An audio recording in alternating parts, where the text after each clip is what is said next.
EMI के ज़रिए व्यय करना आजकल की दुनिया में खरीदारी का सबसे आम ज़रिया है, लेकिन इस्लाम के नुक्ते नज़र से इसमें कुछ बारीकियां हैं जिन्हें समझना बहुत ज़्यादा ज़रूरी है। सबसे पहली चीज़ ये कि ईएमआई काम कैसे करता है। जब आप कोई चीज़ मसलन मोबाइल या कार ईएमआई पर लेते हैं तो आप उसकी पूरी कीमत एक साथ देने के बजाय उसे माहाना किस्तों में अदा करते हैं। इसमें आम तौर पर दो तरह की ईएमआई होती है। पहली इंटरेस्ट बेस्ड ईएमआई, इसमें बैंक या कंपनी असल से ऊपर और आपसे कीमत चार्ज करती है। यानी आपने मसलन अगर फ़ोन 50,000 का लिया है तो आप अब सूद की रकम को मिलाकर 55,000 अदा करेंगे।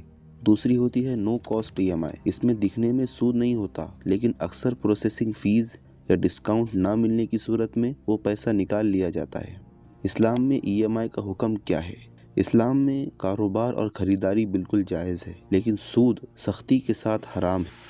ईएमआई के जायज़ या नाजायज़ होने का दारोमदार उसके कॉन्ट्रैक्ट पर है। कब हलाल है और कब हराम है ये ज़रा समझते हैं। अगर आप कोई चीज़ किस्तों पर खरीदते हैं और बेचने वाला आपसे शुरू में ही एक कीमत तय कर लेता है तो ये बिल्कुल जायज़ है। मिसाल के तौर पर कोई दुकानदार आपसे ये कहे कि ये मोबाइल अगर आप नकद पूरी कीमत देकर खरीदते हैं तो आपको 40,000 देने होंगे, और अगर आप किस्तों में इसको खरीदते हैं तो आपको 45,000 देने होंगे, और अगर आप इस बात पर राजी होकर इसको खरीदते हैं तो बिल्कुल जायज़ है। यहाँ पर असल कीमत से ज़ायद जो 5,000 दिए जा रहे हैं वो सूद नहीं कहलाता, बल्कि असल कीमत का हिस्सा बन जाता है।